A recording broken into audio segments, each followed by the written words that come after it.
अस्सलामु अलैकुम वरहमतुल्लाहि वबरकातुहू। मैं हूँ मुसन्निफ़ा शमा परवीन मरियम और आप देख रहे हैं मेरे नावल का चौथा एपिसोड परछाई। तो चलिए देखते हैं कि अब आगे क्या होता है। मोमिना अपनी आंखें खोलने के बाद सामने का मंजर देखकर हैरान हो गई।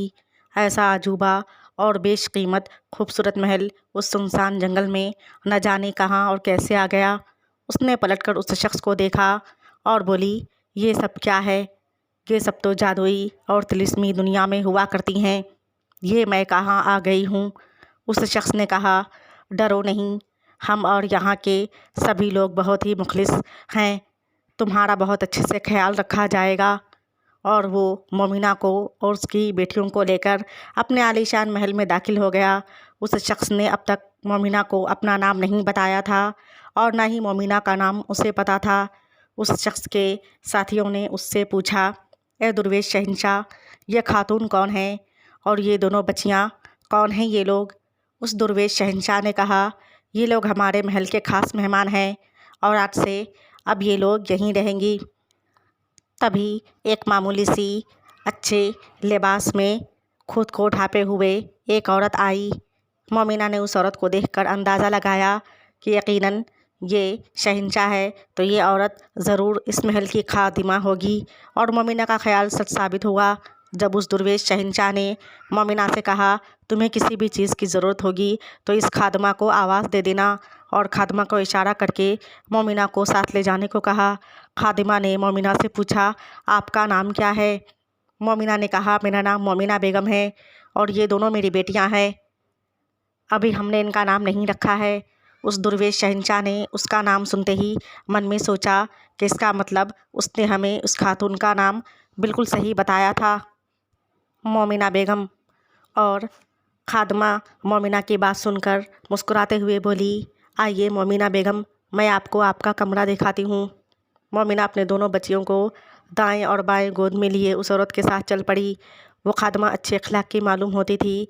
वो उसे एक बहुत बड़े कमरे में ले आई और बोली, आज से आप इसी कमरे में रहेंगी और जब भी किसी चीज़ की ज़रूरत हो या कोई परेशानी हो तो हमें आवाज़ दे दीजिएगा, मैं हाजिर हो जाऊंगी।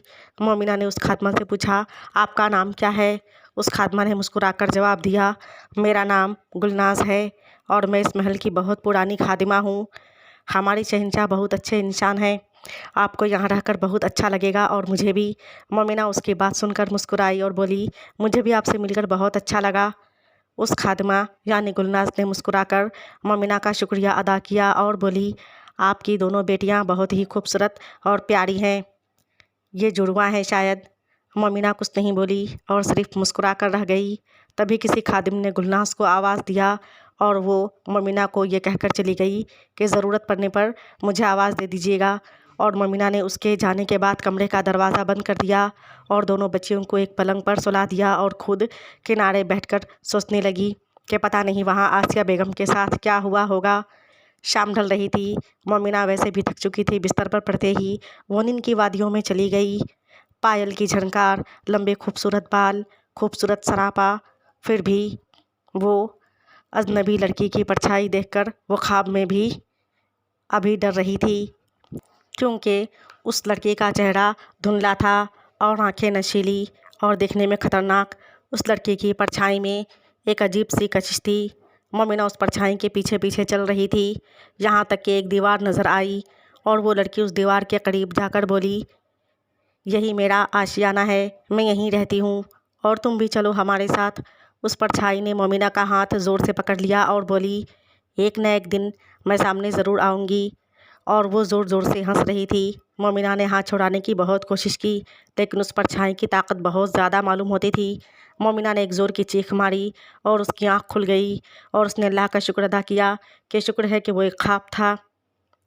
उस परछाई का हर ख्वाब मोमिना को हकीकत मालूम होता। वो सोचने लगी, अब तो आसिया बेगम भी मेरे साथ नहीं है, अब मैं अपने ये सारे ख्वाब किससे बयान करूँगी? क्यों दिखाई देती थी वो मोमिना को? आखिर वो परछाई किसकी थी? ये जानने के लिए देखिए नेक्स्ट एपिसोड नेक्स्ट टाइम। तब तक के लिए अल्लाह हाफ़िज़, शुक्रिया।